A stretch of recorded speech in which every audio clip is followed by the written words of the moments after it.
she remarked. "I'm not prepared for this degree of commitment."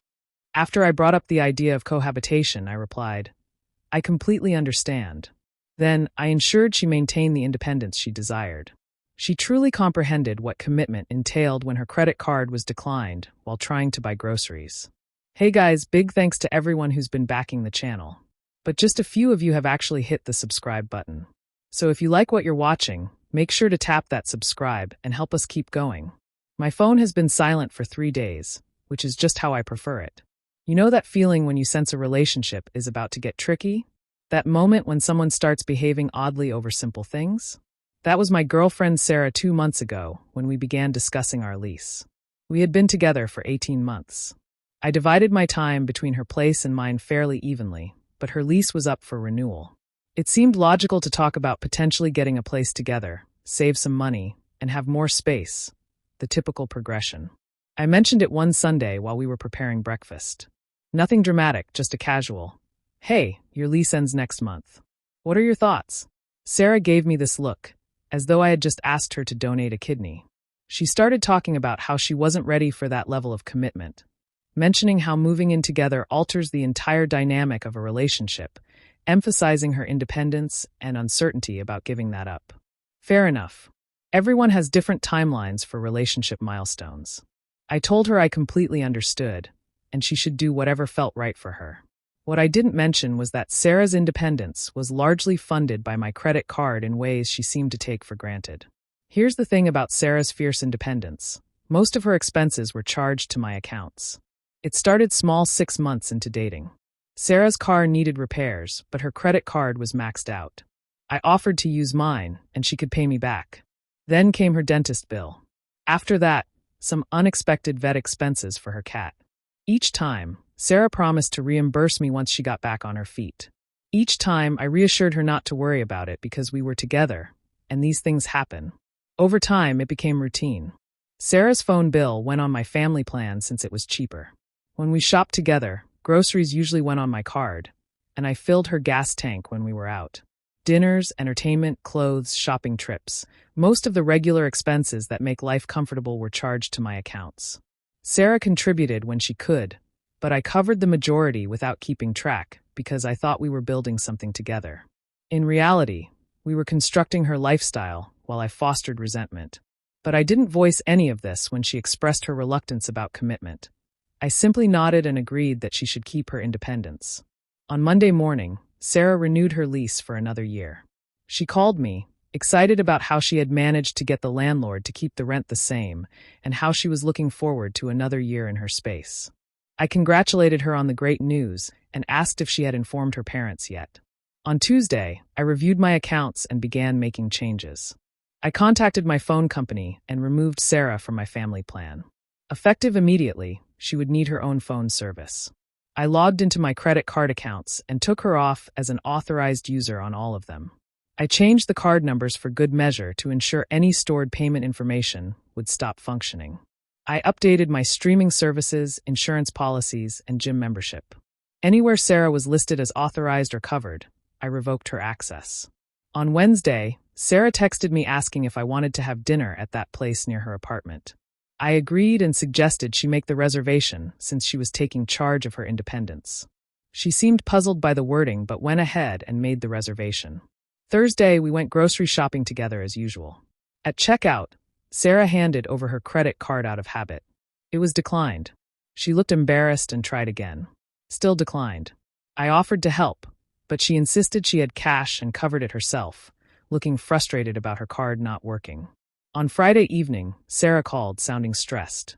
Her phone service had been cut off that morning. "I don't understand what happened. I thought I was on your family plan." "You were? But since you're maintaining your independence, I figured you'd want your own phone service." "When did this happen?" "Tuesday. I called and had you removed so you could set up your own account.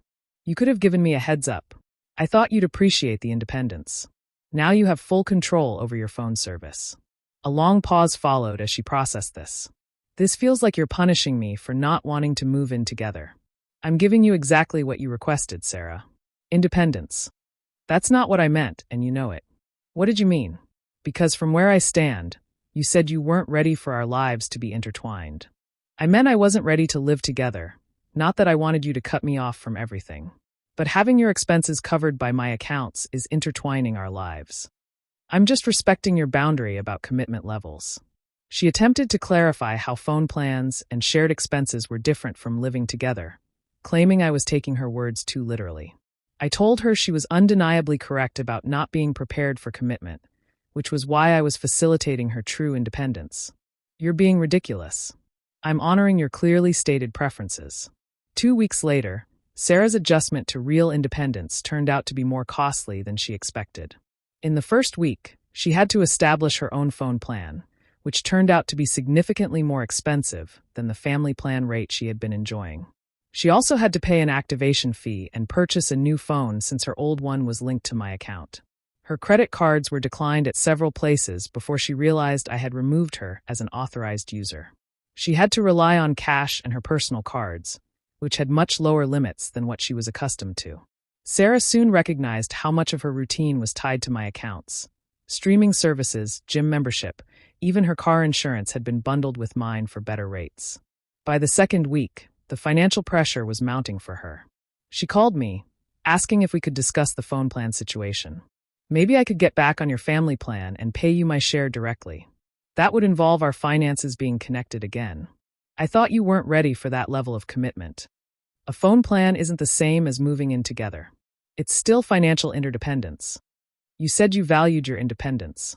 I didn't mean I wanted to be completely cut off from shared expenses. What did you mean, Sarah? I meant I wasn't ready to share an apartment, not that I wanted everything to be separate. But shared expenses are a form of commitment. You said you weren't ready for that level of commitment. The cognitive dissonance was striking. Sarah wanted the financial benefits of a committed relationship without recognizing it as commitment.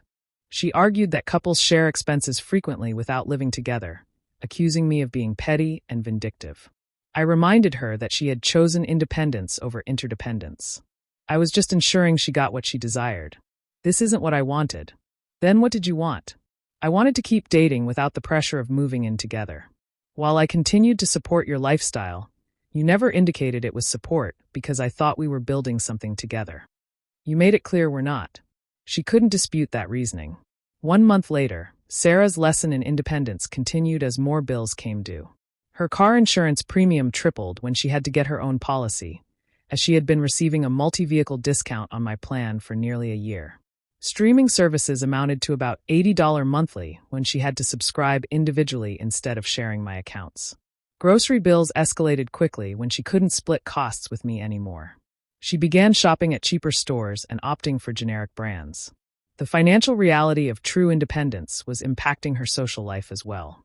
She couldn't afford to go out as often and had to budget carefully for everything, declining activities that exceeded her tighter budget. Meanwhile, I enjoyed having my expenses back under control. It's funny how much extra cash you have when you're not financing someone else's lifestyle. Sarah noticed the difference quickly. You seem to be doing really well financially these days. Amazing what happens when you only pay for your own expenses. Are you trying to make me feel guilty? I'm trying to help you grasp what independence truly costs. I never asked you to cut me off from everything. You asked for independence from commitment. This is what that looks like. She finally seemed to realize that what she had termed independence was, in fact, dependence with extra steps. Last week, Sarah suggested we find some compromise. She claimed she had learned a lot about managing expenses independently, but perhaps we could share some costs again. I asked her what that would look like. Maybe I could get back on your phone plan, and we could split groceries again. So, not independence, but interdependence.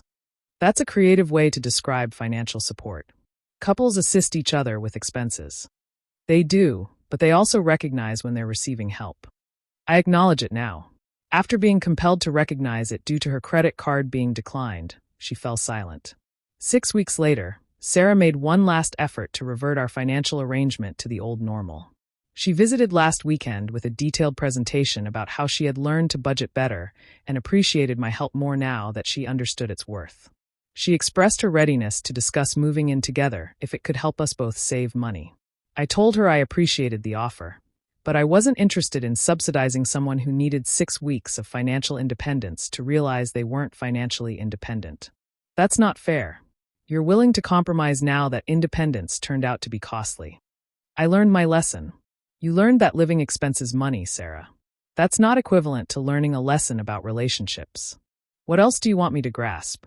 That commitment isn't something you can opt out of when it's convenient and opt into when you require assistance. She attempted to explain how she now understood that my financial support was a form of commitment and that she was ready to accept that. I told her that acknowledging it after losing it wasn't the same as appreciating it while it was happening. So, there's nothing I can do to remedy this? You can enjoy the independence you sought. I don't want independence anymore. You desired it when it was free. Now you get to experience the real version. Sarah left upset, but I believe she finally understood that words have consequences and independence comes with costs. My life improved significantly once I stopped financing someone else's theoretical independence. My bank account was healthier, expenses were under control, and my stress levels were lower. I began dating someone who pays for her own phone plan without referring to it as independence. Someone who understands that relationships involve shared expenses and acknowledges when she's benefiting from that sharing. The difference is remarkable. No more guilt trips about commitment levels. No more taking financial support for granted while demanding independence. Just two individuals who genuinely want to build something together. Sarah got precisely what she asked for: independence from commitment. She just didn't realize that independence from commitment also meant independence from all the benefits that come with commitment. Sometimes the best way to demonstrate what someone is asking for is to give them exactly what they sought. Sarah wanted independence from interdependence. I made sure she received independence from everything, including my financial support. It turns out commitment and support are the same thing. Who would have thought?